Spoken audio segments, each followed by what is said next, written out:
নারী একটা বিস্ময়কর সৃষ্টি আল্লাহ পাকের। নারীরা যদি সঠিক পথে থাকে তাহলে সমাজ বিনির্মাণে পুরুষের পাশে অস্ত্রের মতো কাজ করতে পারে। আবার সেই নারী যদি সমাজে ফিতনার আকার ধারণ করে তাহলে এই সমাজটাকে জাহিলিয়াতে ডোবাতেও সময় নেবে না। নবী করিম সাল্লাল্লাহু আলাইহি ওয়াসাল্লাম একটা হাদিসের মধ্যে বলেছেন যে আমি পুরুষদের জন্য নারীর চাইতে বড় কোনো ফিতনা রেখে যাইনি। আমি পুরুষদের জন্য মহিলাদের চাইতে বড় কোনো ফিতনা রেখে গেলাম না পৃথিবী থেকে।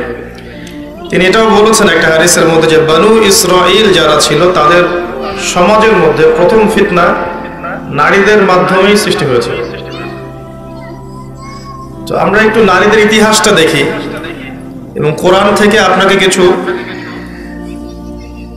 দিক নির্দেশনা দেওয়ার চেষ্টা করছি ইনশাআল্লাহ। সর্বপ্রথম আল্লাহ পাক যে আদম সন্তানকে সৃষ্টি করেছেন তিনি নারী ছিলেন না, তিনি পুরুষ ছিলেন। আল্লাহ রাব্বুল আলামিন সর্বপ্রথম সৃষ্টি করেছেন আদম আলাইহিস সালামকে এবং আদম আলাইহিস সালাম থেকে আল্লাহ পাক হাওয়া আলাইহাস সালামকে সৃষ্টি করেছেন। তাহলে বুঝতে পারছি আমরা যে নারী পুরুষের একটা অংশ। একটা বর্ণনায় পাওয়া যায় যে আদম আলাইহিস সালামের বুকের বা পাঁজরের হাড় থেকে হাওয়া আলাইহাস সালামকে সৃষ্টি করা হয়েছে। বর্ণনাটা কতটুকু সহিহ কতটুকু যঈফ এটা আমাদের আলোচ্য বিষয় নয়। বিষয়টা হচ্ছে যে মহিলাদেরকে আল্লাহ পাক পুরুষের মধ্য থেকে সৃষ্টি করেছেন। এর উদ্দেশ্য হচ্ছে পুরুষের পথ চলার এই যে সংগ্রাম এখানে নারীরা সহযোদ্ধা হিসেবে কাজ করবে। নবী সাল্লাল্লাহু আলাইহি ওয়াসাল্লাম এটাও বলেছেন একটা হাদিসে যে তাদেরকে বক্র হাড় দিয়ে তৈরি করা হয়েছে, বাঁকা হাড় দিয়ে।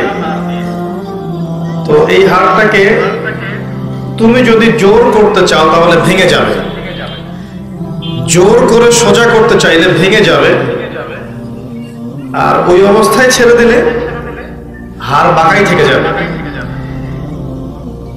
উত্তম নসিহতের মধ্য দিয়ে সবরের মধ্য দিয়ে নারীদের সাথে আচরণ করতে বলা হয়েছে, কিন্তু কাজটা অনেক কঠিন। হাওয়া আলাইহিস সালাম আদম আলাইহিস সালামের সহধর্মিণী ছিলেন। আমরা তাদের গল্প থেকে জানতে পারি তারা উভয়ই জান্নাতের সেই নিষিদ্ধ গাছের কাছে চলে গিয়েছিলেন এবং আল্লাহ রাব্বুল আলামিন তাদেরকে জান্নাত থেকে বহিষ্কার করে পৃথিবীতে নামিয়ে দেন। যদিও তাদের তওবা কবুল করেছেন, কিন্তু পৃথিবীতে একটা নির্দিষ্ট সময় তাদেরকে থাকতে হবে।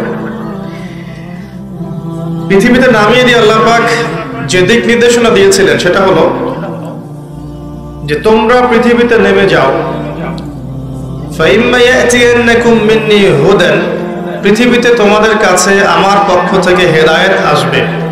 ফামান তাবিআ হুদায়া ফালা খাউফুন আলাইহিম ওয়ালা হুম ইয়াহজানুন, যারা আমার হেদায়েত মেনে চলবে, আমার পথনির্দেশ মেনে চলবে, আমার কিতাব রাসূল এসব মেনে চলবে, তাদের কোনো ভয় নেই, কোনো দুশ্চিন্তাও নেই। যে জান্নাত থেকে গিয়েছো সেই জান্নাতে ফিরে আসবে ইনশাআল্লাহ তাআলা। শর্তটা কি? আল্লাহ পাক বলেছেন যুগে যুগে আমি তোমাদের কাছে হেদায়েত পাঠাবো, যারা এই হেদায়েত মেনে চলবে তাদের কোনো ভয় নেই, কোনো দুশ্চিন্তা নেই। এর পরিপ্রেক্ষিতে আল্লাহ পাক প্রত্যেক যুগে যুগে আল্লাহর পক্ষ থেকে হেদায়েত পাঠিয়েছেন, আসমানি কিতাব পাঠিয়েছেন, নবী রাসূল পাঠিয়েছেন এবং আমাদেরকে পরীক্ষা করার জন্য আল্লাহ পাক একটা সময় দিয়েছেন 50, 60, 70, 80 বা 100 বছর।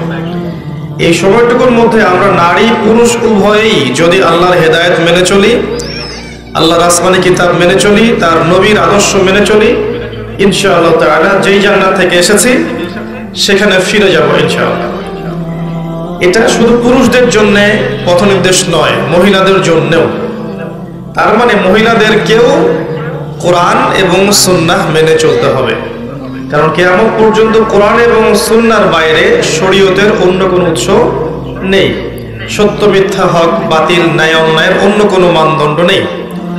কিভাবে মানবেন কোরআন এবং সুন্নাহ? এক বাক্যে উত্তর হচ্ছে আল কোরআনের 6টা হক আছে, আপনাকে আদায় করতে হবে। বক্তব্যের সব অংশ ভুলে গেলেও এই অংশটুকু মনে রাখার চেষ্টা করবেন। আল কোরআনের 6টা অধিকার আছে যেটা আপনাকে আদায় করতে হবে, আপনি পুরুষ হন বা নারী হন। কিভাবে আদায় করবেন এই চিন্তা ফিকির আপনাকেই করতে হবে। প্রথম হক হচ্ছে আপনাকে কোরআন তেলাওয়াত করা শিখতে হবে। আল কোরআন বিশুদ্ধ করে তেলাওয়াত করা অবশ্যই নিজের উপর ওয়াজিব করে নিতে হবে এবং নিয়মিত কমপক্ষে 1 পারা করে পড়ার চেষ্টা করবেন। আরো চেষ্টা করবেন কোরআনের কিছু কিছু অংশ মুখস্থ করার জন্য, যেমন সূরা বাকারার প্রথমের দিকের আয়াতগুলো, আয়াতুল কুরসি, সূরা বাকারার শেষের আয়াতগুলো, সূরা আলী ইমরানের কিছু আয়াত, সূরা মুলক, সূরা ইয়াসিন, সূরা কাহফের প্রথম 10 আয়াত, শেষ 10 আয়াত, সূরা ওয়াকিয়া, সূরা আর রহমান, সূরা ফালাক, নাস, ইখলাস, কাফিরুন বা সূরাতুল লাহব, নাসর, ইখলাস, মাউন, ফিল, দোহা, এই যে সূরাগুলো আছে যেগুলো সহজে মুখস্থ করা যায়, এরকম কিছু অংশ অবশ্যই মুখস্থ করার চেষ্টা করতে হবে প্রত্যেকের উপরেই। কারণ যে হৃদয় বা কলিজার ভিতরে কোরআন থাকে না, এটা একটা শূন্য ঘরের মতো, যে ঘরের মধ্যে কোনো ফার্নিচার নাই, কোনো পিলার নাই, কিছুই নাই, উজাড় ঘর। একটা শূন্য ঘরে থাকতে কি আপনার ভালো লাগে? কখনো লাগে না। তো কোরআন মুখস্থ করার চেষ্টা করবেন, এটা আমার নাসিহাত, এটাও কোরআনের একটা হক। আপনি যতটুকু মুখস্থ করবেন, কিয়ামতের মাঠে আল্লাহ পাক আপনাকে বলবেন অতটুকু তেলাওয়াত করতে থাকো এবং জান্নাতে তোমার স্তরে উত্তীর্ণ হতে থাকো। তুমি যেখানে তোমার তেলাওয়াত শেষ করবে সেখানে জান্নাতে তোমাকে রাখা হবে। তো আপনি যদি 1000 আয়াত তেলাওয়াত মুখস্থ করতে পারেন, আশা করা যায় জান্নাতে আপনার বাড়িটা হবে 1000 তলা। নিঃসন্দেহে এটা একটা বিশাল প্রাপ্তি, তাই না? তো কোরআন তিলাওয়াতের সাথে সাথে নিয়মিত 1 পারা করে পড়বেন, চেষ্টা করবেন এবং কোরআনের কিছু অংশ অবশ্যই অবশ্যই মুখস্থ করার চেষ্টা করবেন।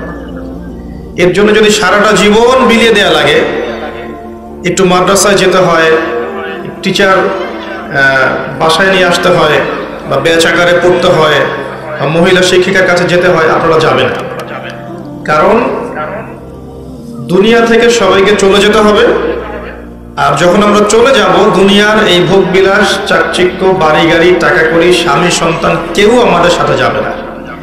শুধু আল্লাহ আপনার সাথে ছিলেন, আছেন, থাকবেন। তার নবীর আদর্শ ছিল, আছে, থাকবে। তার কিতাব ছিল, আছে, থাকবে। আমল সালেহ থাকবে ইনশাআল্লাহ তাআলা। বিচক্ষণ সেই ব্যক্তি যে ব্যক্তি দুনিয়ার ফিতনায় না পড়ে পরকালের জন্য প্রস্তুতি গ্রহণ করেছে। যে ব্যক্তি চিন্তা করেছে যে আমাকে পরকালে যেতে হবে, আল্লাহর সামনে দাঁড়াতে হবে, আমার প্রতিদিন রাতের হিসেব আল্লাহর কাছে দিতে হবে, সেই ব্যক্তি প্রত্যেকটা কাজ পরকালের হিসেব করে করবে। দুনিয়ার সব কাজও সে পরকালের জন্যই করবে। আল্লাহ পাক মা বোনদেরকে পরকালমুখী চেতনা লালন করার তৌফিক দান করুন, আমিন। এরপরে কি করবেন? কোরআনের অর্থটা বোঝার চেষ্টা করবেন। আল কোরআনের অর্থটা বোঝার চেষ্টা করবেন। শুধুমাত্র তোতা পাখির মতো পড়বেন না, অর্থগুলো পড়বেন। তাফসীর ইবনে কাসির, তাফসীর মাআরিফুল কোরআন, জালালাইন বা অন্যান্য তাফসীর যেগুলো আছে, এগুলো বাসায় কিনবেন। প্রত্যেক দিন 10টা 20টা করে আয়াত অর্থ সহ পড়বেন। পারবেন না মা বোনরা? ইনশাআল্লাহ, ইনশাআল্লাহ তাআলা আল্লাহ পাক তৌফিক দান করুন। এরপর কি করবেন? আল কোরআনের হকের মধ্যে আছে আদেশ মেনে চলবেন। কোরআনে যে আদেশগুলো আল্লাহ পাক করেছেন এগুলো মানার চেষ্টা করবেন।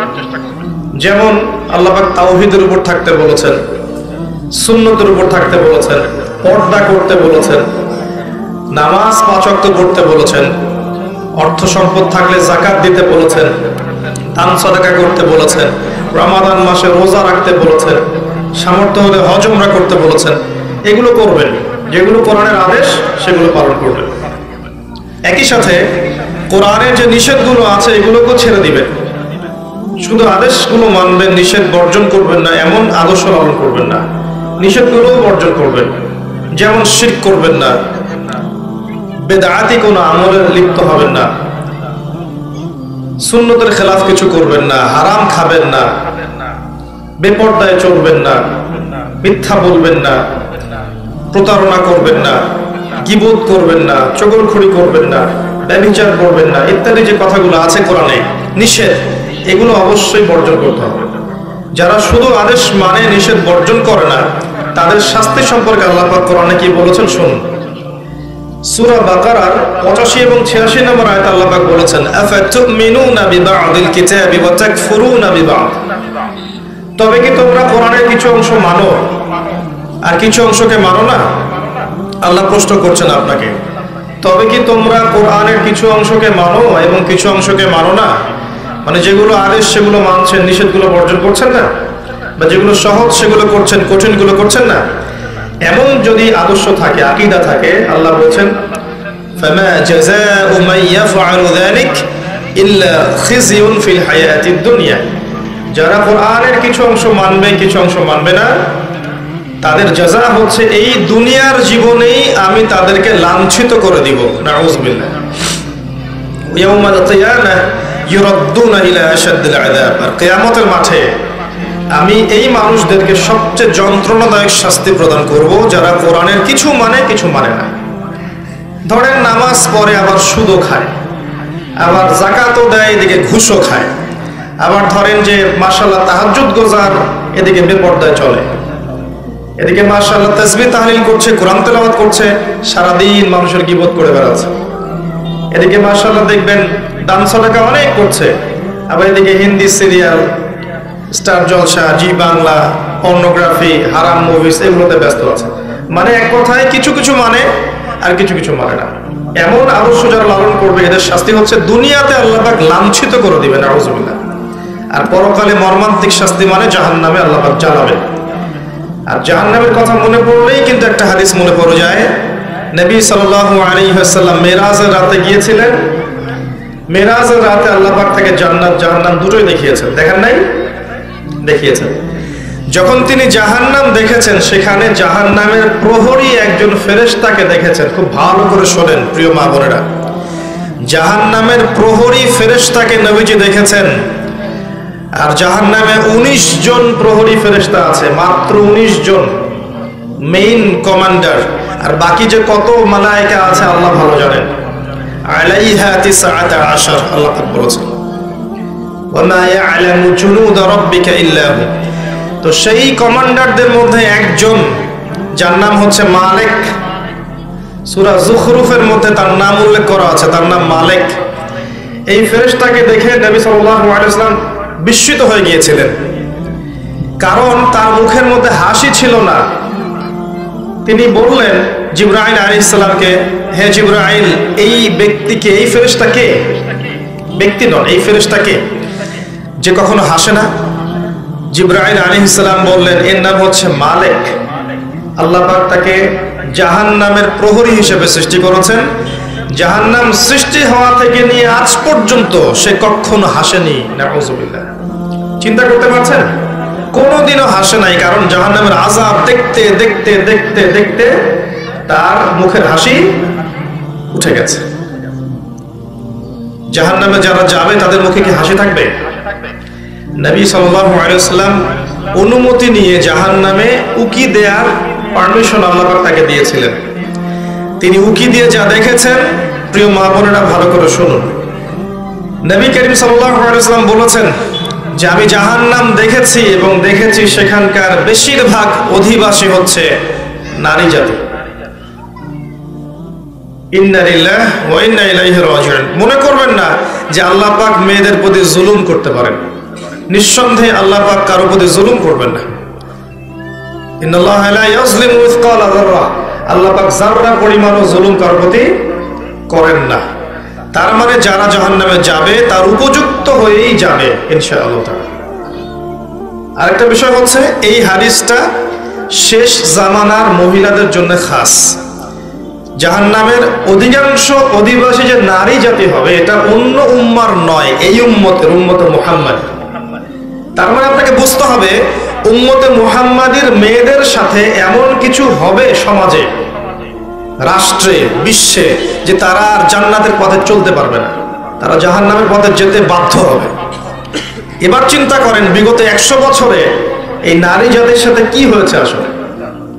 100 বছর আগের মহিলাদের দিকে তাকাবেন, দেখবেন মাশাআল্লাহ পর্দার পূর্ণ তারা পালন করতেন। তারা বিনা প্রয়োজনে বাইরে বের হতেন না, বের হলেও মাহরাম ছাড়া বের হতেন। তারা স্মার্টফোন এত বেশি চালাতেন না, ইউটিউবে সময় দিতেন না, সিরিয়াল দেখতেন না, এত বেশি গীবত করতেন না, এত বেশি তহমত করতেন না, এত বেশি পতিতালয় ছিল না, এত বেহায়াপনা ছিল না। এই নারী পুরুষের পোশাক পরে রাস্তায় হাঁটতো না। আর নারীরা সম অধিকারের নামে সমস্ত জায়গায় পুরুষের পাশে ফ্রি মিক্সিং এ বসে যেত না। 100 বছর আগে এই সংস্কৃতি ছিল না। 100-200 বছর থেকে দেখবেন নারী পুরুষ আর পুরুষ নারীর কোনো পার্থক্য নাই। মেয়ে ছেলের পোশাক পরছে, ছেলে মেয়ের পোশাক পরছে। মেয়েরা শহরে জিন্সের প্যান্ট আর গেঞ্জি পরে ঘুরছে। পার্লারগুলোতে মেয়েদের দৌরত্ব দেখবেন, রাস্তাঘাটে মেয়ের দৌরত্ব, বাজারে মেয়েদের দৌরত্ব, যেখানে তাকাবেন সেখানে নারী, পর্দার কোনো বালাই নাই। স্কুল কলেজ বিশ্ববিদ্যালয় দেখবেন নারী পুরুষের কোনো পার্থক্য নাই। ফ্রি মিক্সিং, ছেলে মেয়ে খোলামেলা মেলামেশা করছে এবং ব্যাপক জেনা ছড়াচ্ছে, ব্যাপক ধর্ষণ হচ্ছে, সংসার ভেঙে যাচ্ছে, পরকীয়া হচ্ছে, দুনিয়ার সিরিয়াল নিয়ে তারা ব্যস্ত হয়ে আছে। এবং এর পাশাপাশি কতটুকু আল্লাহকে সময় দিচ্ছে আপনারাই ভালো জানেন।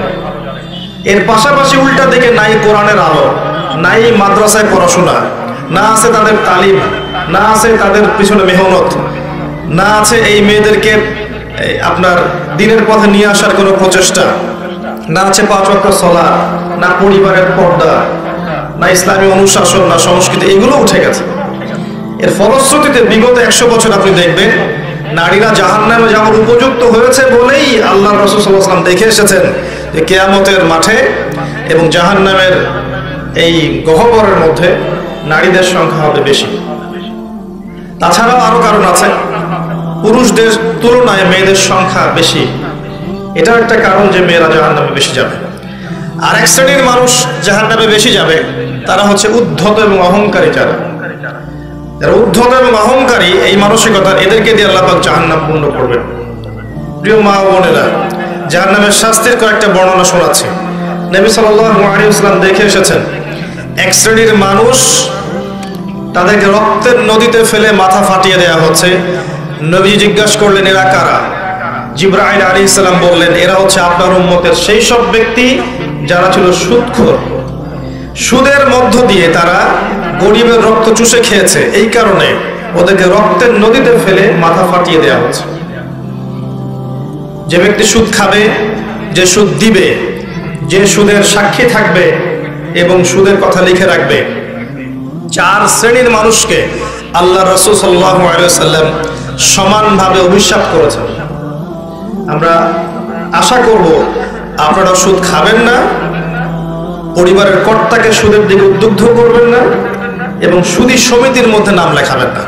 আল্লাহ পাক বোঝার তৌফিক দান করুন। তিনি দেখে এসেছেন এক শ্রেণীর মানুষকে সামনে ভালো গোশত দেয়া হয়েছে, পাশে নোংরা পচা গোশত দেয়া হয়েছে। তারা ভালো গোশত খাচ্ছে না, পচা গোশতগুলো খাচ্ছে। নবীজি বললেন, এরা হচ্ছে, নবীজিকে বলা হলো, এরা হচ্ছে আপনার উম্মতের সেই সব ব্যক্তি যাদের বাসায় পবিত্র স্বামী ছিল, স্বামী থাকা সত্ত্বেও পরকীয়া করেছে পরপুরুষের সাথে। আর এই পরকীয়া শুধু যৌন সম্পর্কে বোঝানো হয় না, এই ফোনে কথা বলা, এই অন্যের হাজবেন্ডের দিকে মন্দ চোখ দিয়ে তাকানো, তাদের সাথে কফি খাওয়া, মেলামেশা করা, এগুলো সবই পরকীয়ার অন্তর্ভুক্ত। শুধুমাত্র বিছানায় যৌন সম্পর্কটাই পরকীয়া নয়, চোখের, মনের, কথার, কানের সমস্ত জেনাই পরকীয়ার অন্তর্ভুক্ত। আমরা মা বোনদেরকে সতর্ক থাকার অনুরোধ করব। এরপর তাদেরকে এই শাস্তি দেওয়া হচ্ছে যাদের ঘরে পবিত্র স্ত্রী ছিল কিন্তু তারপরেও তারা পরনারীর সাথে সম্পর্ক স্থাপন করেছিল, উভয়কে শাস্তি দেওয়া হচ্ছে। আর এক শ্রেণীকে শাস্তি দেওয়া হচ্ছে মেয়েদের বুকের মধ্যে শিক যেটা থাকে, শিক নাকি আপনারা বলেন বুঝি না আমরা, লোহার মতো বাঁকানো একটা শিক, এটা ঢুকিয়ে দিয়ে ঝুলিয়ে রাখা হয়েছে এবং জাহান্নামে আযাব দেওয়া হচ্ছে। এরা ছিল আপনার উম্মতের সেই সব ব্যক্তি যারা ওই সব নারী ছিল যারা ব্যভিচার করেছে বা জিনা করত। জিনার এই পথ পুরুষদের মাধ্যমে যতটা না উন্মুক্ত হয়, নারীদের মাধ্যমে তার চেয়ে বেশি উন্মুক্ত। যখন সমাজের বেশিরভাগ মেয়েরা বেপর্দায় ঘোরাফেরা করবে, তখন সমাজের মধ্যে জিনা বাড়বেই, ব্যভিচার বাড়বেই, ধর্ষণ বাড়বেই, পরকীয়া বাড়বেই এবং সমাজের যে একটা নূরানি কাঠামো থাকে, রুহানি কাঠামো থাকে, আল্লাহ প্রদত্ত, এটা আর থাকবে না, ভেঙে যাবে। আমরা আমাদের মা বোনদেরকে অনুরোধ করব, ছোটবেলা থেকেই আপনার মেয়েকে, আপনার বোনকে পর্দা করতে শেখান। সম্ভ্রম একবার চলে গেলে এই বিশ্ব নেতারা, রাষ্ট্র নেতারা, অর্থনৈতিক নেতারা, সমাজের নেতারা কখনো সম্মানটুকু ফিরিয়ে দিতে পারবে না। আপনার আমার সম্মান আমাদেরকেই রক্ষা করতে হবে, আমাদের পরিবারের মূল্যবোধ আদর্শ আমাদেরকেই রক্ষা করতে হবে। এদিকে দাজ্জালের অনুসারী এবং শয়তানের অনুসারীরা কানের পাশে অনেক স্লোগান দিতে থাকবে, এই স্লোগানে আপনার কান দেওয়া যাবে না। আল্লাহ পাক বোঝার তৌফিক দান করুন, আমিন। আর অনেক শাস্তি তিনি দেখে এসেছেন যে ব্যভিচারীদেরকে এমন চুলার মধ্যে রাখা হয়েছে যার নিচের দিকটা প্রশস্ত, সামনের দিকটা সরু, নিচ থেকে আগুন জ্বলছে, উপর থেকে দাউ দাউ করে, আর মানুষগুলো নগ্ন অবস্থায় নিচ থেকে উপরে চলে আসছে। তিনি আরো অনেক শাস্তি দেখেছেন যে এতিমের মাল যারা ভক্ষণ করছে ওদের শাস্তি দেখেছেন যে তারা বড় বড় আগুনের এক একটা দলা এগুলো নিয়ে গিলছে, পেটের ভিতর চলে যাচ্ছে, পিছনের পথ দিয়ে বের হয়ে যাচ্ছে। যারা সালাত আদায় করতো না তাদের শাস্তি তিনি দেখে এসেছেন যে তারা শুয়ে আছে এবং মাথার উপরে দুইজন ফেরেশতা দাঁড়িয়ে আছে, তাদের হাতে বড় পাথর আছে, এই পাথর দিয়ে তারা মাথা ফাটিয়ে দিচ্ছেন, মাথাটা চূর্ণ বিচূর্ণ হয়ে যাচ্ছে এবং সেই পাথরটা ছিটকে অনেক দূরে চলে যাচ্ছে। এরপর সেই পাথর তারা আবার আনতে যাচ্ছেন, এই ফাঁকে এই মাথাটা আবার আগের জায়গায় চলে আসছে, আবার পাথর এনে আবারও মাথার উপরে আঘাত করে মাথাটাকে চূর্ণ বিচূর্ণ করা হচ্ছে। কাদের শাস্তি? যারা ফরজ নামাজ পড়তো না, ঘুমিয়ে থাকতো। নবী সাল্লাল্লাহু আলাইহি ওয়াসাল্লাম বলেছেন, 4টা কাজ যদি কোনো মেয়ে করতে পারে জান্নাতে যাওয়ার জন্য 8টা দরজা আল্লাহ পাক খুলে দেবেন ইনশাআল্লাহ। মাত্র 4টা কাজ কোন নারী যদি করতে পারে তার জন্য আল্লাহ পাক জান্নাতের 8টা দরজাই খুলে দেবেন ইনশাআল্লাহ। যে দরজা দিয়ে ইচ্ছা সে প্রবেশ করতে পারবে। তার প্রথম কাজ হচ্ছে যেই নারী 5 ওয়াক্ত সালাত আদায় করে।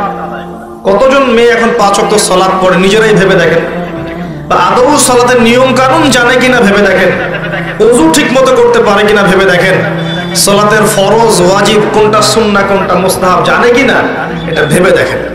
জীবনে কোনোদিন সালাত শিক্ষা একটা বই পড়েছে কিনা এটাও ভেবে দেখেন। 12, 14, 15 বছর স্কুল কলেজ ইউনিভার্সিটিতে পড়েছে, 20 বছরের মতো একটা নামাজ শিক্ষা বই পড়েছে কিনা ভেবে দেখেন। এই মেয়ে কি বিনা হিসেবে জান্নাতে যাবে? 8টা দরজা খুলে দেওয়া হবে। দ্বিতীয় কাজ বলেছেন নবী সাল্লাল্লাহু আলাইহি ওয়াসাল্লাম, যেই নারী 5 ওয়াক্ত সালাত আদায় করে এবং রমজান মাসে রোজা রাখে। রমজান মাস কি সেটাই তো জানে না এখন। রমজান মাস মানে ওর কাছে মনে হয় ঈদ করার মৌসুম, জামা কেনার মৌসুম, নতুন নতুন জামা আসবে, এগুলো কিনবো, ফ্যাশন করব, বিউটি পার্লার যাবো, মেকআপ করবো, ঢ্যাং ঢ্যাং করে ঈদের দিন রাস্তায় ঘুরবো, এটাই হচ্ছে রমজানের বৈশিষ্ট্য তাদের কাছে মনে হয়। অথচ রমজান আসলে আয়েশা রাদিয়াল্লাহু আনহা চোখের পানি ঝেড়ে দিয়ে সিজদায় পড়ে থাকতেন, জায়নামাজে পড়ে থাকতেন। এমনকি নবী সাল্লাল্লাহু আলাইহি ওয়াসাল্লামের সঙ্গ দেখা যেত কোনো কোনো ক্ষেত্রে পাওয়া সম্ভব হতো না। আমাদের নবীজি তখন আল্লাহর ধ্যানে এবং ইবাদতে বেশি ব্যস্ত থাকতেন। কোথায় সেই মেয়েরা এখন? রমজান মাসে 30টা রোজা রাখবে, পাশাপাশি তাহাজ্জুদে দাঁড়িয়ে, কিয়ামুল লাইলে দাঁড়িয়ে, তারাবির সালাতে দাঁড়িয়ে আল্লাহর সামনে চোখের পানি ঝাড়বে। চোখ দিয়ে পানি ঝরা তো একটা সৌভাগ্য, আল্লাহর স্মরণে চোখ দিয়ে পানি আসা একটা সৌভাগ্য, যেটা আল্লাহ পাক সবাইকে দেন না। যেই চোখ দিয়ে সারাদিন জি বাংলা জলসা দেখছেন, পরপুরুষকে দেখছেন, অবাস্তব এইসব কাহিনীর সাথে বাস্তবতার কোনোই সম্পর্ক নাই। শিরকি, মুশরিকি আকীদা, কুফরি আকীদা এগুলো শিখছেন, ওদের সংস্কৃতি শিখছেন, ওদের রং ঢং শিখছেন, ওদের মতো করে কথা বলছেন, ওদের মতো করে শাড়ি পরছেন, ওদের মতো করে খাচ্ছেন, উঠছেন, বসছেন। এই চোখ দিয়ে আল্লাহর পানি বের হবে কখনো? এই চোখ দিয়ে আল্লাহর পানি বের হওয়ার সৌভাগ্য হবে কখনো? কোশ্চিন কেন হবে? আর যে আল্লাহর স্মরণে কাঁদতে পারে নাই তার চেয়ে হতভাগা কে আছে পৃথিবীতে? কেউ যদি আল্লাহর স্মরণে কাঁদে, আল্লাহ পাকও তাকে মনে মনে স্মরণ করেন এবং সেই চোখ জাহান্নামে যাবে না যেই চোখ আল্লাহর স্মরণে কেঁদেছে। রমাদান মাসের সওম, এই অবস্থা আমাদের নারী জাতির। তারপর দেখবেন তৃতীয় কাজ নবীজি বলেছিলেন, যারা লজ্জাস্থানের হেফাজত করতে পারবে, নামাজের সাথে রোজা, এরপর লজ্জাস্থানের হেফাজত করতে পারবে, তার মানে খাস পর্দা করতে পারবে। আমি শব্দটা বলেছি খাস পর্দা করতে পারবে, ডিজিটাল পর্দার কথা আমি বলিনি। ডিজিটাল বোরখা চলবে না, যেই বোরখা পরার পরেও শরীরের সমস্ত কাঠামো বোঝা যায়, কোন অঙ্গ কতটুকু উঁচু নিচু, এই বোরখা এখনই জ্বালিয়ে পুড়িয়ে দিতে হবে, এই বোরখা চলবে না। আপনাকে এমন বোরখা বানাতে হবে যেটা এত ঢিলে ঢালা, যেটা পরার পর দূর থেকে পর্যন্ত না, কাছ থেকেও যেন আপনার শরীরের কোনো অঙ্গের কাঠামো বোঝা না যায়, এবং বাহির থেকে তো ভিতরের অঙ্গ দেখার প্রশ্নই ওঠে না। ডিজিটাল পর্দা বাদ দেন। তারপরে পর্দা বলতে শুধু এটাই নয়, কথার পর্দা আছে, চাহনির পর্দা আছে, হাঁটার পর্দা আছে, কথাবার্তার পর্দা আছে, চোখের পর্দা আছে, মনের পর্দা আছে। এই সমস্ত বিষয়গুলো না আসা পর্যন্ত পর্দা পরিপূর্ণ হয় না। যদি খাস পর্দা করে আপনার মেয়েটা কফি হাউসে বসে তার বয়ফ্রেন্ডের সাথে কফি খায়, এই পর্দার কি কোনো দাম আছে? এটা হচ্ছে ঘরের জানালা বন্ধ করে দরজা খুলে দেওয়ার মতো পাপ।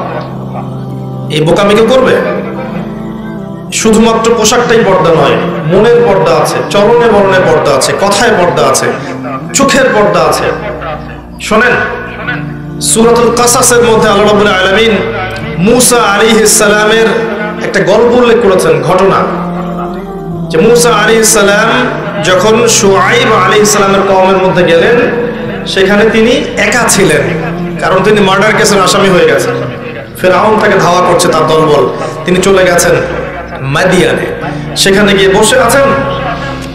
দেখছেন দুইজন মেয়ে পানি নিতে এসেছে, কিন্তু মেয়েদের যেহেতু শক্তি কম, অন্য মানুষরা তাদেরকে পানি নিতে বাধা দিচ্ছে। ওরা আগে আগে নিচ্ছে, মেয়েরা দাঁড়িয়ে আছে অসহায়ের মতো। মূসা আলাইহিস সালামের শক্তি ছিল, সাহস ছিল, এবং অত্যন্ত ব্যক্তিত্ব সম্পন্ন একজন মানুষ ছিলেন। তিনি গিয়ে নিজে ওই মেয়ের দুটোর যে বালতি পানির, এগুলো নিয়ে নিজে গিয়ে পানি নিয়ে মেয়েদেরকে দিলেন, উপকার করলেন। এবার এই মেয়ে দুটো বাসায় চলে গেল। এদিকে মূসা আলাইহিস সালাম একটা গাছের নিচে বসে আছে। বসে তিনি আল্লাহর কাছে দোয়া করছেন, রব্বি ইন্নী বিমা আনজালতা ইলাইয়া মিন খায়রিন ফাকির। আল্লাহ, তুমি আমার প্রতি যে নিয়ামত দিবে, এর জন্য আমি ফকির হয়ে বসে আছি। ফকির হয়ে বসে আছে, কারণ তার তখন বাড়ি নাই, থাকার জায়গা নাই, খাওয়ার কোনো ব্যবস্থা নাই।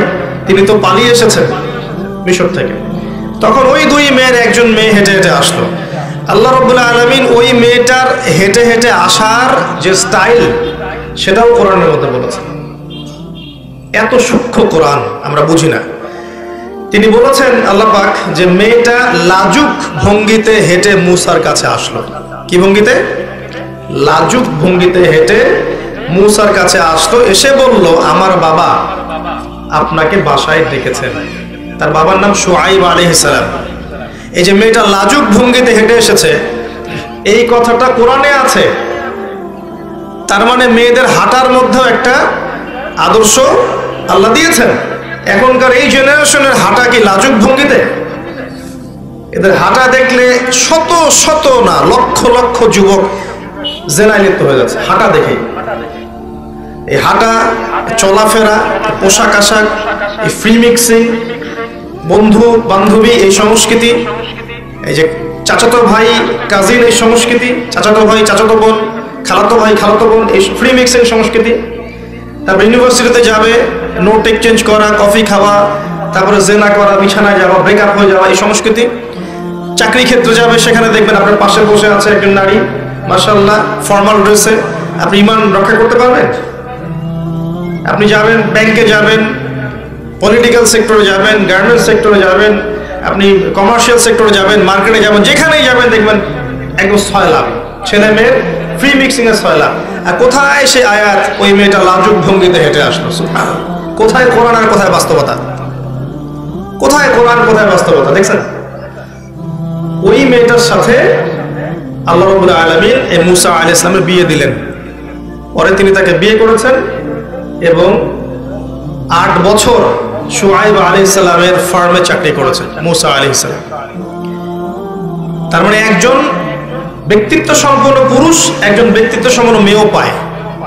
আর যে নারীর কোনো ব্যক্তিত্বই নাই, ওই নারীকে কোনো ব্যক্তিত্ব সম্পন্ন পুরুষ গ্রহণ করবে? করবে না।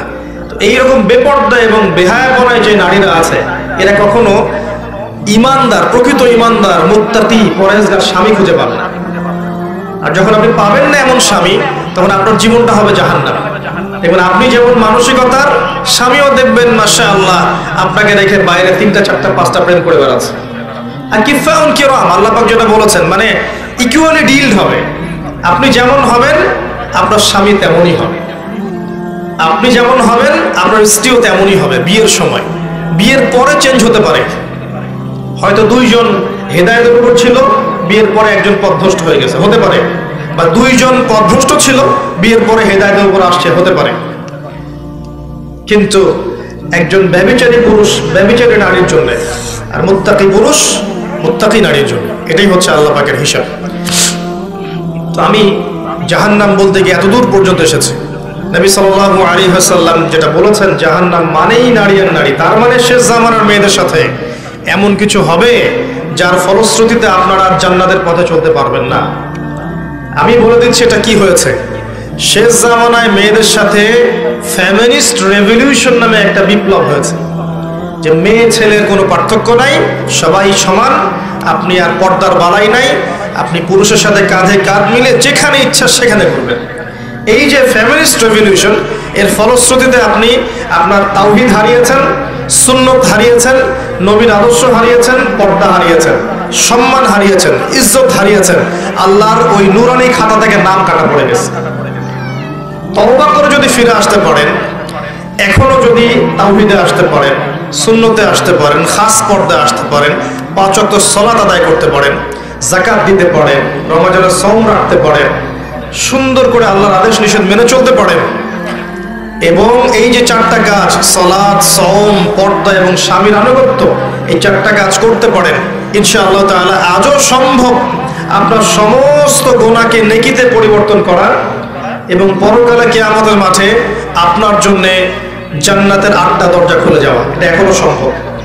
সিদ্ধান্ত আপনি নেবেন, আপনি দাজ্জাল এবং শয়তানের পথে চলবেন নাকি আল্লাহ এবং তার রাসূলের পথে চলবেন। আপনি শয়তানের পথে চললে দুনিয়ার সব পেতে পারেন, দুনিয়ার চাকচিক্য, বাড়ি গাড়ি, টাকা কড়ি, সুখ ভোগ বিলাস সব পেতে পারেন, কিন্তু আল্লাহি, আল্লাহর কসম করে বলছি, পরকালে কবরটা আপনার জন্য জাহান্নামের টুকরা হয়ে যাবে। নাউযুবিল্লাহ। 50, 60, 70, 80 বছরের সুখ চাচ্ছেন নাকি অনন্তকালের জীবনের জান্নাত চাচ্ছেন, এই সিদ্ধান্ত মা বোনরা আপনাকে নিতে হবে।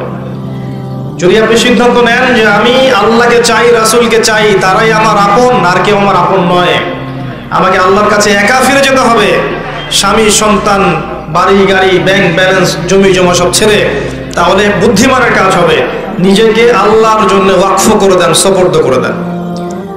জীবন চলে গেলেও আল্লাহ পাকের একটা হুকুম আহকামের বাইরে যায় না। দুনিয়ার সব সম্পদের লোভ দিলেও নিজের পর্দা কখনো ছেড়ে দিয়েন না, নিজের ইজ্জত সম্মানকে বিকিয়ে দিয়েন না, যদি আপনাকে সারা দুনিয়ার প্রলোভনও দেয়া হয়। আল্লাহ বোঝার তৌফিক দান করুন মা বোনদেরকে, আমিন। আমি সামনে যাচ্ছি। 4র্থ কাজ হচ্ছে স্বামীর আনুগত্যের কথা নবীজি বলেছেন। 4টা কাজের 1 নম্বর ছিল সালাত, 5 ওয়াক্ত, 2 নম্বর সওম রমাদান মাস, 3 নম্বর পর্দা এবং 4 নম্বর ছিল স্বামীর আনুগত্য। আনুগত্য কথাটা শুনলেই গা জ্বালা করে অনেকের, এখন যে আনুগত্য আমার কি জিনিস। এখনকার যারা ফ্যামিলিস্ট রেভলিউশনের ধোকায় পড়েছে, যেই মাদ্রাসার মেয়েরাও ফ্যামিলিস্ট রেভলিউশনের ধোকায় পড়েছে, এরকম আনুগত্য শব্দ শুনলে গা জ্বালা পড়া করে, মনে করে যে আনুগত্য মানে হচ্ছে দাসত্ব। তারা মনে করে আমরা পুরুষের দাসত্ব কেন করব? হ্যাঁ, আমরা তো বেগম রোকের উত্তরসূরি, কি জন্য পুরুষের দাসত্ব করব? আমরা ডমিনেট করব, তারা আমাদের দাসত্ব করবে প্রয়োজনে, আমরা সমান। আল্লাহ যে কোরআনে বলেছেন আর-রিজালু কাওয়ামুনা আলান নিসা, এটা বাদ, এটা জাদুঘরে। আসেন, আনুগত্য আর দাসত্ব এক জিনিস নয়। আনুগত্য কি? আপনার স্বামী দিনদার, মুত্তাকি, পরহেজগার, আপনাকে কোরআন এবং সুন্নাহর পথে চলতে সাহায্য করছে এবং চলার জন্য আদেশ করছে, তার কথা মেনে চলার নাম হচ্ছে আদর্শ এবং আনুগত্য। আপনার স্বামী দিনদার, মুত্তাকি, আপনাকে কোরআন সুন্নাহর পথে চালানোর জন্য তিনি চেষ্টা করছেন, এই প্রত্যেকটা আদেশ ফলো করার নাম আনুগত্য করা। আর আপনার স্বামী ভালো মন্দ কিছুই বোঝে না, আপনাকে অর্ডার করেই যাচ্ছেন, আপনি ফলো করছেন বাধ্য, এর নাম দাসত্ব। বাস্তবিক অর্থে আপনারা তো দাসত্ব করছেনই, বাস্তবিক অর্থে আপনারা পশ্চিমা সংস্কৃতির দাসত্ব করছেন, বাস্তবিক অর্থে আপনারা ভারতীয় সংস্কৃতির দাসত্ব করছেন, বাস্তবিক অর্থে আপনারা শয়তান এবং দাজ্জাল ফিতনায় পা দিয়ে ওদের দাসত্ব করছেন। কিন্তু আনুগত্য অন্য জিনিস ছিল। কোরআন এবং সুন্নাহর বিধানগুলো মেনে চলার ক্ষেত্রে আপনার স্বামী আপনাকে হেল্প করছে, পথ দেখাচ্ছে, এই জিনিসগুলো মেনে চলার নাম আনুগত্য। আনুগত্য ভালো কাজের ক্ষেত্রে হয়, খারাপ কাজে হয়? খারাপ কাজে তো আপনি দাসত্ব করছেন। আর কোন কোন ক্ষেত্রে দেখা যায় যে ভালো মন্দ স্বামী এমনভাবে বোঝে হয়তো স্ত্রী অতটা বোঝে না, সেই ক্ষেত্রে তার পরামর্শটা মেনে নেওয়ার নাম আনুগত্য করা। কোন কোন ক্ষেত্রে সমাজে এবং সংসারে, স্পেশালি পরিবার এবং সংসারে শান্তি শৃঙ্খলা বজায় রাখার জন্য চুপ থাকার অভ্যাস করতে হয়, নীরব থাকার অভ্যাস করতে হয়, মেনে নেয়ার মানসিকতা তৈরি করতে হয়, যাতে করে সংসারটা ঠিক থাকে, পরিবারটা ঠিক থাকে, পরিবারের পরিবেশটা সুশৃঙ্খল থাকে। এগুলো না আনুগত্য, বিচক্ষণতা। এর ফলশ্রুতিতে যে ফলাফলটা আসবে সেটা আপনিই ভোগ করবেন, পরিবার সুন্দর থাকবে।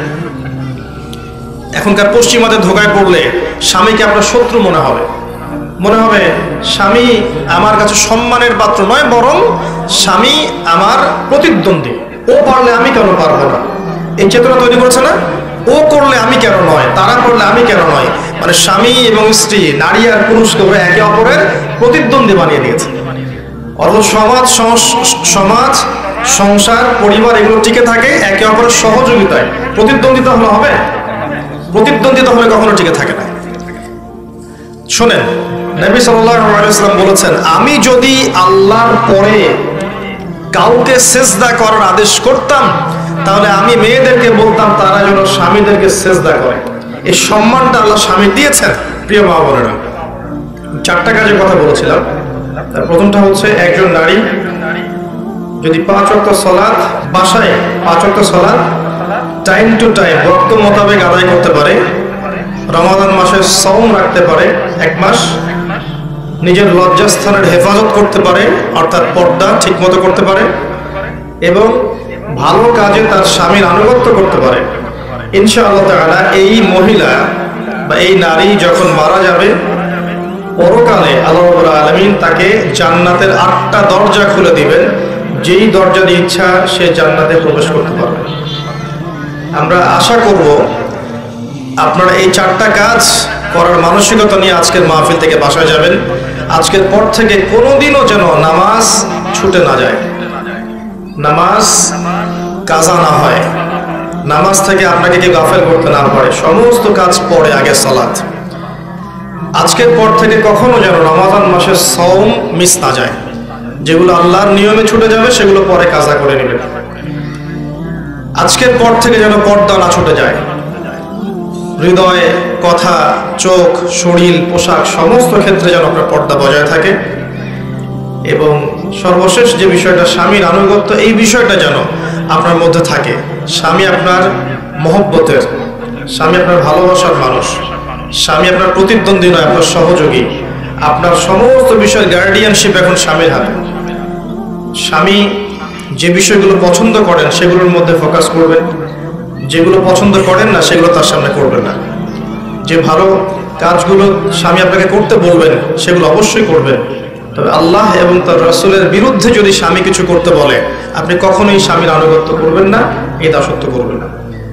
তাই বলে তার সাথে ঝগড়া বাঁধাবেন না, পরিবারকে অস্থিতিশীল করবেন না, বুঝিয়ে স্বামীকে হেদায়েতের পথে আনার চেষ্টা করবেন, বেশি থেকে বেশি স্বামীর জন্য দোয়া করবেন। এই কথাগুলো মেনে চলার চেষ্টা করেন এবং আপনার সন্তান, ছেলে হোক আর মেয়ে হোক, আপনাদের ছোট ছোট ভাই বোন, সন্তান সন্ততি যারা আছে, এদের সবাইকে ছোট্টবেলা থেকেই কোরআনের পথে নিয়ে আসেন, ইসলামের পথে নিয়ে আসেন, পর্দা শেখান, ইসলামিক নৈতিকতা শেখান, আস্তে আস্তে বড় করে তোলেন। দেখবেন ইনশাল্লাহ আপনি আমি একদিন থাকবো না, আমাদের এই প্রজন্ম ইনশাল্লাহ পরবর্তীতে থাকবে। এই প্রজন্মের হাতেই ইনশাল্লাহ দেখবেন আল্লাহ পাক ইসলামের বিজয়ের পতাকা তুলে দিবে ইনশাআল্লাহ তাআলা। আমি আর কয়েকটা কথা বলে আপনার জন্য শেষ করতে চাচ্ছি, এই অংশটুকু একটু মনোযোগ দিয়ে শুনুন, 5 থেকে 10 মিনিট। আল্লাহ রাব্বুল আলামিন কোরআনে এবং সুন্নায় আপনার জন্য প্রচুর হেদায়েত দিয়েছেন। আমি যদি আসলে আরো একটা দিন সময় পেতাম আপনাদের লেকচারের জন্য স্টাডি করার, আমি 1 থেকে 1.5 ঘন্টা শুধুমাত্র আপনাদের ব্যাপারে কোরআন এবং সুন্নায় যতগুলো আয়াত এবং হাদিস এসেছে সেগুলো আমি আপনার সামনে বলতে পারতাম।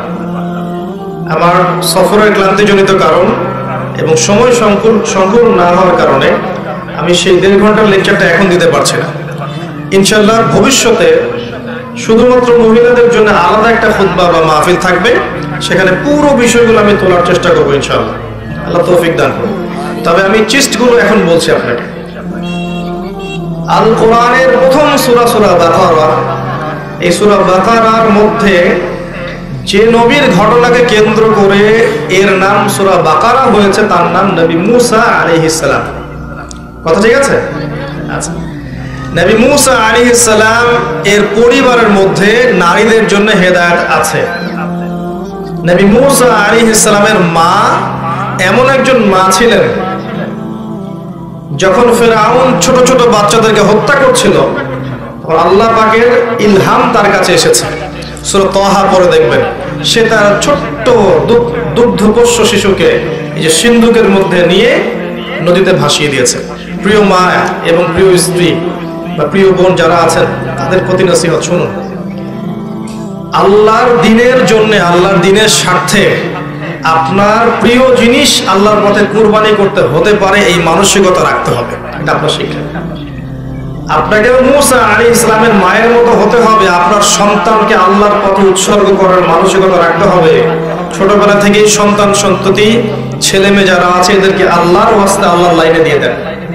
তারা দিন শিখুক, দিন বুঝুক, দিন প্রচার করুক, বড় আলেম হোক, মুফতি হোক, মুহাদ্দিস হোক, মুফাসসির হোক, আল্লাহর পথে বড় মুজাহিদ হোক, এরকম করে তৈরি করেন ছেলে মেয়েদের।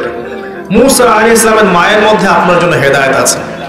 পরের সূরায় চলে আসেন, সূরা আলে ইমরান, যার নাম অনুসারে এই সূরার নাম ইমরান হয়েছে, আলে ইমরান হয়েছে। তার স্ত্রী সন্তান কিন্তু পাচ্ছিলেন না, সন্তান হচ্ছিল না। এক পর্যায়ে তিনি নিয়াত করলেন, রব্বি ইন্নী নাযারতু লাকা মা ফি বাতনি মুহাররারান ফাতাকাব্বাল মিন্নি। আল্লাহ, তুমি আমার গর্ভে যে সন্তানটা দিয়েছো, এই সন্তানটাকে আমি তোমার রাস্তায় দিয়ে দেওয়ার জন্য মানত করলাম, নজর করলাম। আল্লাহ, তুমি আমার নজর মানত কবুল করো। আল্লাহ পাক তাকে সন্তান দিলেন এবং সেই সন্তানকে তিনি আল্লাহর পথে দিয়ে দিলেন। আবারও বলছি প্রিয় মা বোনেরা, নিজের সন্তানদেরকে আল্লাহর পথে বড় করেন, এই পথে মানুষ করার এবং দ্বীনের খেদমত করার যোগ্য করে তৈরি করেন। এই সন্তানের নাম ছিল মারিয়াম আলাইহিস সালাম। তিনি ছেলে ছিলেন না, একজন মেয়ে ছিলেন। আর এই মারিয়াম আলাইহিস সালামের মধ্যে মেয়েদের জন্য দৃষ্টান্ত আছে। খুব কম নারী আল্লাহ পাকের এই যে রহমত, বরকত, জান্নাতের সৌভাগ্য লাভে ধন্য হবেন, তার মধ্যে এই নারী একজন, মারিয়াম আলাইহিস সালাম। তিনি এত ইবাদত গুজার ছিলেন, পর্দানসীন ছিলেন, যে মসজিদের একটা কোনায় তার জন্য একটা হুজরা আলাদা করে তৈরি করা থাকতো, তিনি সেখানে ইবাদত করতেন। তার কাছ থেকে আমাদের মা বোনদেরকে এখন ইবাদত শিখতে হবে, আদর্শ শিখতে হবে। ভারতীয় নায়িকা, পশ্চিমা নায়িকা, বাংলাদেশের নায়িকা, এদের থেকে আপনি আদর্শ নেবেন না। আপনাকে আল্লাহ কোরআনে আদর্শ দিয়েছেন, মারিয়াম আলাইহিস সালাম আপনার আদর্শ। প্রচুর ইবাদত গুজার ছিলেন, আপনারাও তার মতো করে ইবাদত করেন, আল্লাহ পাক তৌফিক দান করুন, আমিন। নিয়মিত সালাত পড়েন, যাকাত দেন, সওম রাখেন, ভালো কাজ করেন, সত্য কথা বলেন, তিলাওয়াত করেন, জিকির করেন, এগুলোতে আপনার সময় অতিবাহিত করেন। এর পাশাপাশি আপনি সাংসারিক যে কাজগুলো করবেন, এই প্রতিটা কাজই আপনার জন্য ইবাদত। যদি আপনি এই নিয়তে করেন যে এই কাজগুলো আমি করছি আমার পরিবারের ভরণ পোষণের জন্য, ওদের ভালোর জন্য, এর বিনিময়ে আমি আল্লাহর কাছে নেকি চাচ্ছি, আল্লাহ তৌফিক ইনায়াত করুন, আমিন। আপনার জন্য প্রচুর দৃষ্টান্ত আছে। সূরা রুমের মধ্যে যান, সেখানে আল্লাহ বলেছেন, আমি নারীদেরকে সৃষ্টি করেছি পুরুষ থেকে এবং তাদেরকে বানিয়েছি প্রশান্তির উৎস। জাআলা বাইনাকুম মাওয়াজ্জাতা ওয়া রাহমা, নারী পুরুষের মাঝখানে আমি রহমত, প্রেম, ভালোবাসা দিয়েছি। লিতাসকুনু ইলাইহা, যাতে করে তাদের কাছে গিয়ে তোমরা শান্তি পেতে পারো। প্রিয় মা বোনেরা, আপনাদের পরিবারের দায়িত্ব হচ্ছে পরিবারের শান্তি স্থাপন করা এবং আপনার স্বামীকে শান্তি দেয়া, প্রশান্তি দেয়া। যখন আপনি পশ্চিমা আদর্শে আছেন, ভারতীয় আদর্শে আছেন, দুনিয়াদারি নিয়ে ব্যস্ত আছেন, তখন আপনার কাছে কি আদৌ একজন স্বামী শান্তি পাবে, প্রশান্তি পাবে? এই কারণে পরিবার থেকে আজকে দিন দিন শান্তি উঠে যাচ্ছে। যখন আপনি স্বামীকে শ্রদ্ধা করছেন না, স্বামীকে সম্মান করছেন না, স্বামীর আনুগত্য করছেন না, স্বামীকে বিশ্বাস করছেন না, স্বামীর প্রতি ভরসা রাখছেন না, যদি আপনার স্বামী দিনদার হয় তাহলে সেই পরিবারে কি শান্তি এবং সুকুন আসবে? হ্যাঁ, যদি আপনার স্বামী বদকার হয়, জুয়াখোর হয়, মাদকসেবী হয়, বেনামাজি হয়, সেক্ষেত্রে আপনি যদি পরহেজগার হন সেক্ষেত্রে সমীকরণটা ভিন্ন হবে। কিন্তু যদি আপনার স্বামী দিনদার হয়, মুত্তাকি, পরহেজগার হয় এবং তাকে যদি আপনি ভুল বুঝতে থাকেন, বিশ্বাস না করেন, শ্রদ্ধা না রাখেন, আনুগত্য না করেন, সেই পরিবারে কি কখনো শান্তি আসবে? আর ওই স্বামী কি কখনো আপনার কাছে গিয়ে সাকিনা পাবে? পাবে না, প্রশান্তি পাবে না। যখন পাবে না তখন কিন্তু সে অন্যদিকে নজর দিবে। তখন সে চিন্তা করবে যে আমার হয়তো আরো কিছু প্রয়োজন, হয়তো আমি যা চাচ্ছি সেটা পাচ্ছি না। তখন সমাজে একটা বিশৃঙ্খলা সৃষ্টি হবে। এর জন্য দায়ীটা কে বলতে হবে? ওই পুরুষ একাই দায়ী নয়, ওই মহিলাও কিন্তু সমানভাবে দায়ী। তো আপনাকে সৃষ্টি করা হয়েছে যাতে করে আপনি পরিবারকে শান্তি দিতে পারেন, একজন আদর্শ মায়ের রোল প্লে করতে পারেন, একজন আদর্শ বোনের রোল প্লে করতে পারেন, একজন আদর্শ স্ত্রী রোল প্লে করতে পারেন। এগুলো না হলে পরকালের মাঠে যদি পরিবার বর্গ, স্পেশালি স্বামী আপনার বিরুদ্ধে সাক্ষী দেয়, আপনার জন্য পুলসিরাত পার হওয়া কঠিন আছে। একইভাবে একজন স্ত্রী যদি স্বামীর পক্ষে সাক্ষী না দেয় যে স্বামীর চরিত্র ভালো ছিল, তাহলে ওই স্বামীরও পুলসিরাত পার হওয়া কঠিন আছে। তো এই বিষয়গুলো আমাদেরকে বুঝতে হবে। এগুলোর অভাবে আজকে পরিবারগুলো ভেঙে যাচ্ছে, ডিভোর্স বাড়ছে, ভুল বোঝাবুঝি বাড়ছে, ঝগড়াঝাঁটি বাড়ছে, ব্যভিচার বাড়ছে, পরকীয়া বাড়ছে, জেনা বাড়ছে, ধর্ষণ বাড়ছে, এগুলো বাড়ছে। সামাজিক কাঠামো ভেঙে যাচ্ছে। ছোট ছোট মেয়েরা এবং ছেলেরা যখন পরিবারে বড় হয়ে উঠছে, দেখছে যে পরিবারের কাঠামো ভালো না, স্বামী স্ত্রীর মধ্যে সম্পর্ক ভালো না, পিতা মাতার মধ্যে সম্পর্ক ভালো না, ওরাও দেখবেন বিক্ষিপ্ত একটা মানসিকতা নিয়ে বড় হয়ে উঠবে। সমস্যাগুলো কিন্তু এই জায়গাগুলোতে। পরিবার ইসলাম আনতে পারছি না আমরা। আপনার জন্য আরো অনেক দৃষ্টান্ত আছে কোরআনের মধ্যে এবং হাদিসের মধ্যে। আমি আজ কয়েকটা বলে শেষ করছি, শোনেন। লূত আলাইহিস সালামের স্ত্রী একজন কাফের ছিলেন, নূহ আলাইহিস সালামের স্ত্রী একজন কাফের ছিলেন। এখানে শিক্ষা কি আপনার জন্য? আপনার ভিতরে যদি ঈমান না থাকে, আপনার বংশ, টাকা পয়সা, সৌন্দর্য, প্রতিপত্তি, ব্যাংক ব্যালেন্স কোনো কিছু আপনাকে বাঁচাতে পারবে না পরকালে জাহান্নাম থেকে। নবীর স্ত্রী হওয়া সত্ত্বেও আল্লাহ পাক সূরা তাহরিমের মধ্যে বলেছেন, নবীর স্ত্রী হওয়া সত্ত্বেও লূতের স্ত্রী এবং নূহের স্ত্রী তারা জাহান্নামে যাচ্ছে। নাউযুবিল্লাহ। নবীর স্ত্রী হওয়া সত্ত্বেও, সেখানে আমরা তো কিছুই না। তাই ঈমান, আমল, তাকওয়া এটাই সর্বোচ্চ অগ্রাধিকার দিবেন। আপনার রং, বংশ, পরিবার, আপনার ব্যাংক ব্যালেন্স, সৌন্দর্য, এগুলোর কোনো মূল্য আল্লাহর কাছে নাই। ঈমান, আমল, তাকওয়া এগুলোই পরকালে যাবে। অনেক এক্সাম্পল আপনার জন্য কোরআনে এবং হাদিসে আছে। ওই যে খাদিজা রাদিয়াল্লাহু আনহার কাছে যান, নবী সাল্লাল্লাহু আলাইহি ওয়াসাল্লাম যখন ওহীপ্রাপ্ত হয়ে এসেছেন, খাদিজা রাদিয়াল্লাহু আনহা তাকে সাপোর্ট দিয়েছেন। তিনি বলেছেন, লাকাদ খাশিতু আলা নাফসি, আমি আমার নিজের নফসের খুব ভয় পাচ্ছি। আর খাদিজা রাদিয়াল্লাহু আনহা তাকে অভয় দিচ্ছেন, আপনার কোনো ভয় নেই, আপনি একজন ভালো মানুষ, আপনি এতিমের দেখাশোনা করেন, বিধবার খোঁজ নেন, আপনি মিসকিনের পাশে দাঁড়ান, আপনি অসহায়ের সেবা করেন, আল্লাহ আপনার কোনো ক্ষতি করতে পারে না। এই যে একজন স্ত্রীর ভূমিকা দেখেন, একজন স্ত্রীর ভূমিকা হবে তার স্বামীকে আল্লাহর পথে চলতে সাহায্য করা, তাকে বুস্ট আপ করা পেছন থেকে। আর সেই স্ত্রী যদি তাকে আল্লাহর পথে চলতে বাধা দেয়, প্রতিবন্ধকতা সৃষ্টি করে, পরিবেশ নষ্ট করে ফেলে, তাহলে এই স্ত্রী কি আসলেই সেই নেককার স্ত্রী? তো দাড়ি, আপনার বোরখা বা ডিগ্রি সার্টিফিকেট সব নয়, আপনার কাজটা মূল্যবান। কি করছেন আপনি সমাজে এবং কি করছেন আপনি পরিবারে? খাদিজা রাদিয়াল্লাহু আনহার ভূমিকায় থাকলে আপনি আপনার স্বামীকে সারাটা জীবন দিনের পথে চলতে হেল্প করবেন, তার মানসিক অবস্থা ভালো রাখবেন, তাকে পড়াশোনা করতে দিবেন, তাকে সে সমস্যায় পড়লে, বিচলিত হলে, হতাশ হলে তাকে সাপোর্ট দিবেন, পিছন থেকে তাকে হেল্প করবেন। এটা আপনার ভূমিকা। আর এখানে যদি দেখা যায় স্বামী দুনিয়ার বিভিন্ন ফিতনা ফাসাদ ফেস করে বাসায় আসছে, আসার পরে আপনি উল্টা আরো 10টা পেইন তাকে দেওয়া শুরু করলেন, এই স্বামীকে ঠান্ডা মাথায় দিনের কাজ করতে পারবে? সম্ভব না। এগুলো বোঝা উচিত আমাদের মা বোনদেরকে। আদর্শ নারী হতে হলে এগুলো বুঝতে হবে। সবার দায়িত্ব আছে, শুধু পুরুষের সবকিছু দায়িত্ব নয়।